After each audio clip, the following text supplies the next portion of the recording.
Pues mira, la verdad que es muy interesante que El Salvador ya inicie estos espacios para hacer consulta.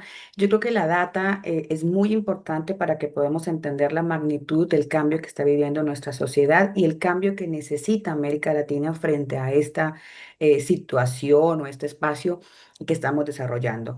Yo creo que para entender un poco yo creo que estamos todavía pensando si sí lo hago y todavía no tanto el cómo lo hago, y por eso esas dos variables hacen que en muchos casos tengamos inacción.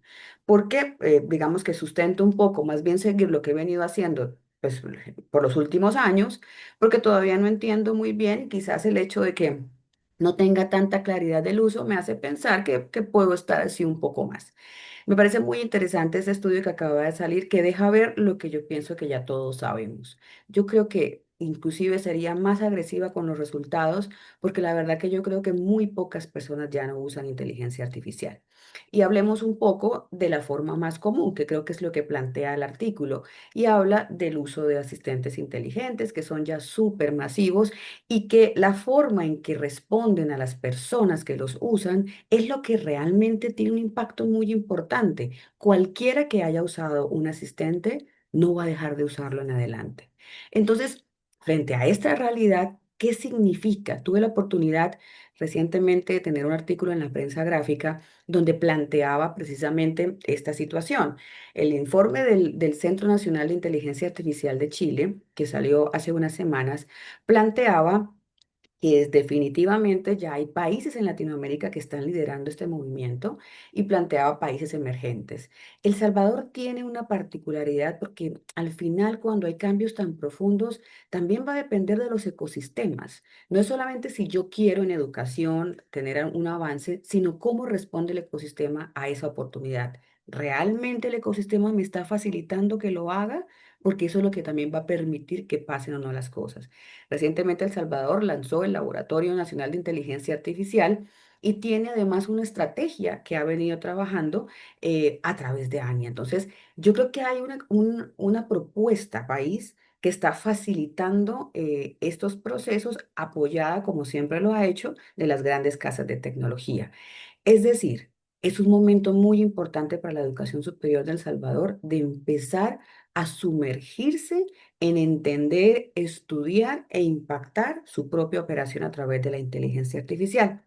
Tú me preguntabas cómo lo están haciendo las universidades, qué está pasando en la educación actual.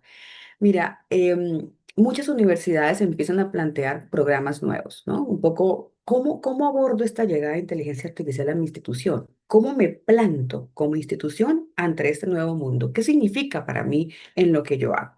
Y yo te diría que es bien importante entender el trasfondo de esto. No solamente cómo hago yo algunas señales de que estoy haciendo algo, porque en este momento también es prácticamente un trend, o sea, quien no diga que está haciendo algo está mal. Pero realmente sumergirme y entender de mi institución, yo me haría tres preguntas para saber qué hago, cómo lo abordo. Primero, ¿cómo trabajo con los datos de mi institución? Yo tengo datos, los uso, tengo cultura hacia el dato, mi institución toma decisiones basadas en datos. Te puedo asegurar que si hacemos una consulta realmente auténtica, el 80% te va a decir que no. Y es real. Entonces, ese es un cambio muy importante. Tú no puedes hablar de uso de inteligencia artificial en una institución si no tienes datos o trabajas con datos. Es como el primer pasito para que tú puedas avanzar al segundo. Segundo, ¿cómo está permeando el entendimiento de esa inteligencia artificial en las nuevas profesiones? Hablábamos y lo hemos escuchado mucho, que se van a cambiar tantos trabajos, millones van a desaparecer, otros van a aparecer, pero ante esos datos pasa lo que te decía al inicio, se queda uno en inacción. ¿Qué hago? Si se van a desaparecer, yo no sé, o sea, ¿quién me dice por dónde voy? Para mí las instituciones deben empezar a monitorear las profesiones y eso significa cambiar algo que naturalmente no hemos podido lograr y es la cercanía con el sector productivo. Normalmente sabemos que hay una brecha y eso hay que resolverlo ya. Si no lo logramos en los últimos años, hay que empezar a trabajar en la estrategia para eso. Y significa entender nuestro aparato productivo, puede ser el de nuestro entorno, qué está cambiando para ellos. Entonces voy a entender, por ejemplo, que los medios de comunicación, te voy a dar un ejemplo que pasó en Colombia, el laboratorio Lumo de Caracol Televisión que es uno de los canales más fuertes de Colombia, ya empieza a tener la participación de inteligencia artificial en sus programas de televisión. Te voy a dar un ejemplo que me pareció extraordinario. Y esto ya hace un tiempito. Entonces me imagino cómo están ahora. Donde, por ejemplo, estos programas de concurso, donde salen personas a cantar y hay un jurado que elige, que nos gustan tanto en nuestras sociedades, esos programas ya tienen jurados con inteligencia artificial. Entonces ahí vienen muchos debates, ¿no? No solamente es la tecnología, sino como las decisiones que toma, porque está tomando votaciones frente a una final y todo este tema y la interacción de los otros jurados con él. Fíjate qué interesante eso, porque empieza a cambiar cómo se ejerce la profesión. Entonces ya empiezo yo a entender como universidad dónde, cómo se está cambiando esto que yo enseñaba en no sé qué asignatura, pero ahora está cambiando o le están usando este tipo de software. Entonces yo puedo empezar a monitorear cómo llevo eso a mi carrera, qué significa modificación de los contenidos de algunas asignaturas, cambios de herramientas que yo uso en en ese programa para la enseñanza, desarrollo de prácticas en esos espacios donde ya se está usando para asegurarme que los chicos salen con esa adquisición de competencia. Entonces, fíjate cómo cambian varias cosas, pero cuando entiendo el para qué. Si yo me pongo a pensar, no, tengo que entonces poner una materia que se llama uso de la inteligencia artificial, esto no va realmente a impactar en la formación. Realmente vas a tener algunas herramientas que no van a servir para nada. En este momento, la habilidad del uso es lo más importante. Y tercero, te diría que inteligencia artificial, haz de cuenta, es el muchísimo más importante que cuando llegó Internet. Entonces tú te pones a pensar ahorita, bueno, deberíamos estar estudiando los impactos que tiene también la inteligencia artificial en nuestra sociedad y en nuestras personas. Hay cambios profundos que están pasando en las personas y que no los estamos monitoreando. Hay una alerta y cuando todo el mundo se asusta de lo que significa cuando hay miedo o temor, hay que abordarlo. Y eso es lo que las universidades tienen un océano azul para trabajar. Si vemos a cómo estamos a nivel sociedad, hoy en día quienes están liderando qué va a pasar con inteligencia artificial, ¿quién es? Las empresas que la venden. Son los que nos están diciendo qué se puede hacer y qué no. Pero cuando tú tienes un sentido del uso de quien la vende, tienes muchos peligros. ¿Y quién está monitoreando? No solamente la reglamentación y la regulación, eso es un tema, pero pareciera que nos pensamos que es lo único. Pero ¿quién está estudiando los impactos en las personas? Ahora decimos, no, está súper mal que ahora la gente no va al médico y le consulta a su asistente virtual por sus síntomas. Esto no es que esté bien o esté mal, es lo que está pasando, es la realidad y esa realidad tiene unas razones y unas consecuencias. ¿Quién está estudiando eso? Más allá de comentarlo si está bien o está mal, hay que monitorearlo, hay que estudiarlo, hay que dar lineamientos para la sociedad que se está formando, porque si no lo monitoreamos, no sabemos cómo terminemos. Y ya vimos lo que ha pasado con redes sociales.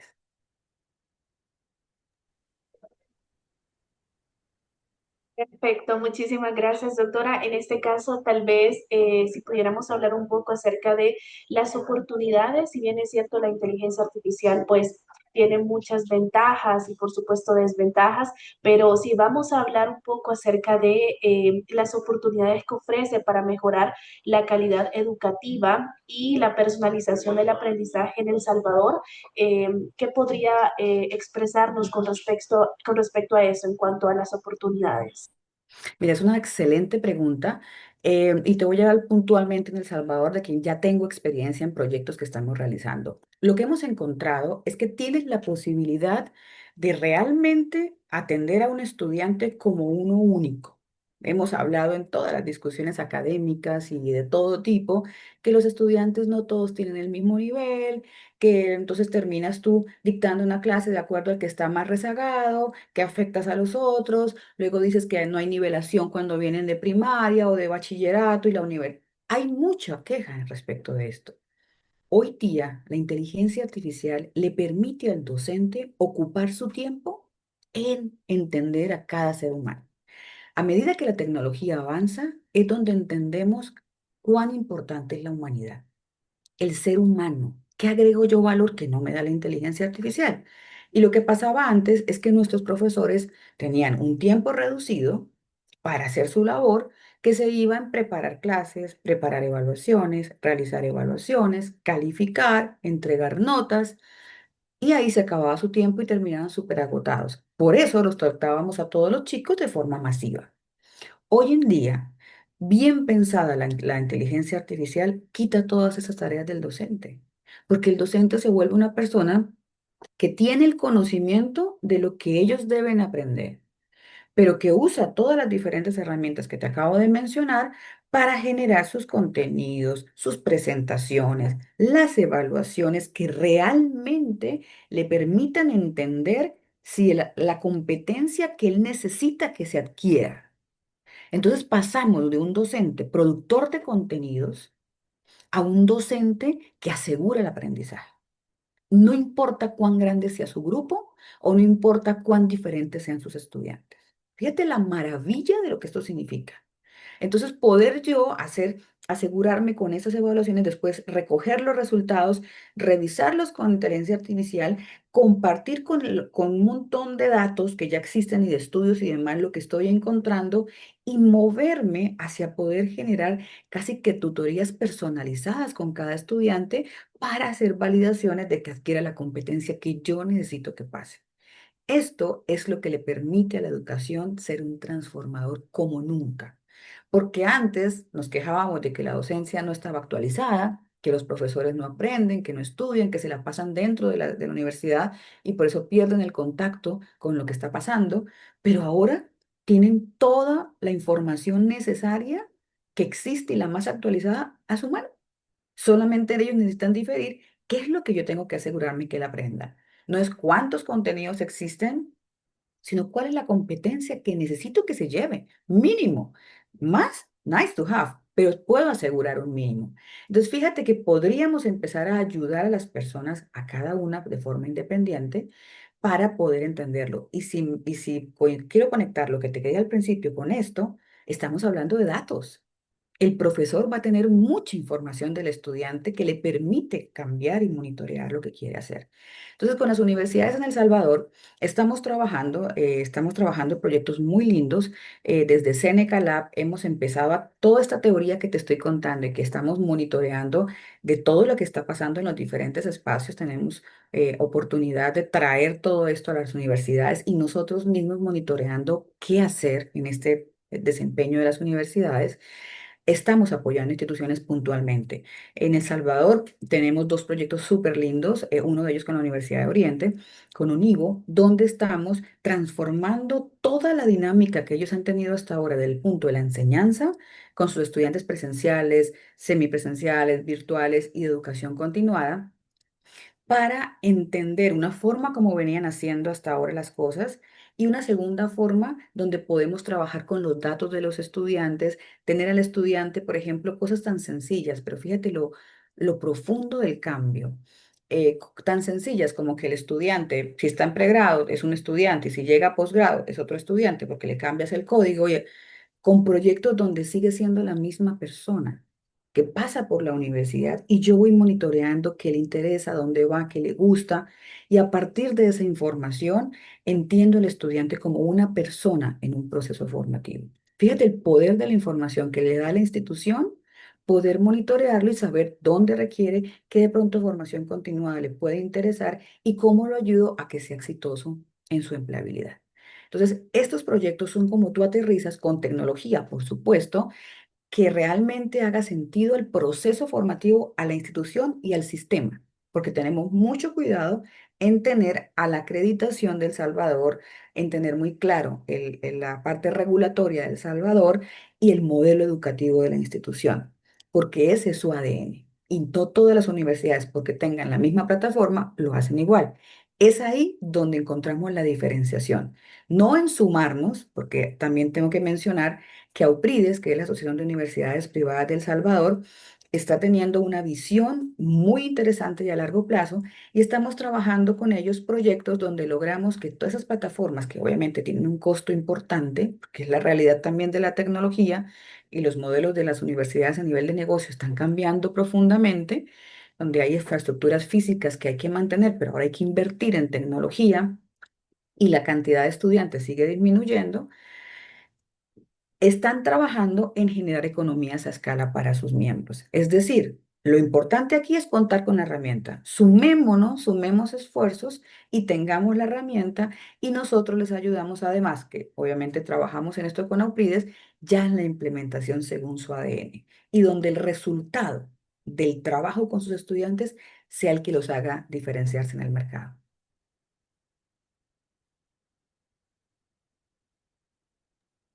Perfecto, doctora. Vamos a finalizar ya con la última pregunta. En el estudio también se pone de manifiesto que el Banco Interamericano de Desarrollo afirma que más del 36% de los empleos en América Latina podrían automatizarse parcialmente en la próxima década. ¿Qué nos espera con respecto al uso de la inteligencia artificial para los próximos años si nos enfocamos más que todo en el ámbito de la educación? Por supuesto, el tema que estamos hablando, doctora. Eh, ¿Qué nos plantea, así como estamos viendo la situación ya en unos años? Pues mira, yo también creo que coincido en que van a haber muchos cambios en el ámbito laboral, precisamente porque esas automatizaciones van a darse. O sea, eso es una realidad. Y te lo voy a poner desde un punto de vista, tú que estás en tu casa, no pensemos en un empresario porque tendemos a pensar que los empresarios no piensan en las personas y son malos, pero te lo voy a bajar a una decisión tuya, en tu casa, en tu economía. Tú tienes un costo ya fijo que significa, te voy a dar un ejemplo, no sé, el servicio de la luz. Y ya sabes que te cuesta tanto en tu porcentaje de gastos que ya tienes en tu bolsa. Pero llega una oportunidad donde tú puedes de pronto, otro ejemplo loco, con luz de tipo diferente a la que hoy tienes, bajas costos, tienes disponibilidad más tiempo con la luz encendida, por ejemplo, porque tienes al menor costo, te dan todavía mayor proyección, tienes tu casa más iluminada. Tú no lo vas a pensar. Tú dices, yo quiero eso, porque me significa ser más eficiente, tener menos costo, mayor beneficio y puedo empezar a generar más cosas con esto. Entonces, ¿qué pasa con el tema automatización de los empleos? Viene un desafío muy grande, también estamos trabajando con sector productivo, porque también estas oportunidades de automatización significan que las personas que hoy tienes contratadas dejan de tener en qué ocuparse en tu carga laboral. Entonces, las empresas tienen la oportunidad, así como lo expliqué con educación, de reubicar a estas personas a partir de espacios donde generen valor porque cualquier trabajo, cualquier tarea automatizada que se quite, que se pierda, que se saque, no agrega valor. Si tu trabajo se puede automatizar, no estás agregando valor. Estás haciendo algo operativo. Y en esa línea nunca vas a ser mejor que la inteligencia artificial. Entonces, es importante sacarnos de la cabeza, no, es que mi trabajo yo soy muy importante porque no, la máquina no lo puedo hacer como yo. Te prometo que sí. Si tu trabajo es operativo, no agrega valor. Y ahí es donde tenemos que encontrar cómo generamos valor para nuestro producto, servicio como empresas y nuestros equipos humanos, cómo pueden atender más personalizado, llegar a entender mejor al cliente, tener analítica de datos que nos ofrece ya la data de la automatización y cómo empezar a generar unos beneficios, que es lo que realmente va a ser el océano azul de las oportunidades de desarrollo empresarial que se abren con la inteligencia artificial. Realmente hace mucho sentido poder entender cambios. Te voy a dar un ejemplo para que podamos aterrizar esto que te estoy diciendo en cómo luce en la vida real. Tuve la oportunidad de estar formada por el Centro Nacional de Inteligencia Artificial de Chile, uno de los más avanzados y el que obviamente emitió el informe ILIA de cómo está avanzando la inteligencia artificial en América Latina. Y uno de los temas que veíamos desde el sector empresarial es que, por ejemplo, ellos han desarrollado a nivel de cultura ciudadana en Chile, donde que entrenaron un modelo que le buscaron cómo podía a través de una cámara identificar acciones de una persona que pudieran ser sospechosas para algún tipo de crimen. Es decir, si tú metes la mano de esta forma, o sea, ellos tenían dentro de sus, obviamente, experiencia que tiene que ver con la humanidad humana de los policías, de cómo identificaban cuando una persona podía ser una persona que sospechosa y que realmente la policía iba a ver qué pasaba y tenían, no sé, te digo, 400 cámaras, y significaba tener 50 personas viendo las cámaras para asegurarse que lo entendían. Generaron un modelo, lo entrenaron con estas posibles sospechas que podría tener cualquier tipo de persona con movimientos extraños. Y al entrenar el modelo está monitoreando las 200 cámaras. Y cuando identifica cualquier momento, inmediatamente genera una alerta. Lo que significa que en lugar de 50 personas viendo cámaras, ahora tienen 5. Y esas 5 atienden lo que la inteligencia artificial o el modelo les hace revisar y validan si este es, vaya rápido para allá. Son mucho más efectivos, es un menor costo y realmente tienen resultados espectaculares en la sociedad. Entonces, fíjate que la automatización, uno pensaría, no, pero es que nadie puede identificar como yo cuando esto tiene que ver con mi experiencia. Sí se puede. Y cada vez vamos a ir más a esto. Por eso, cada uno de nosotros debe pensar cómo podría yo agregar valor desde mi lugar, porque la experiencia que tengo tiene que agregar valor.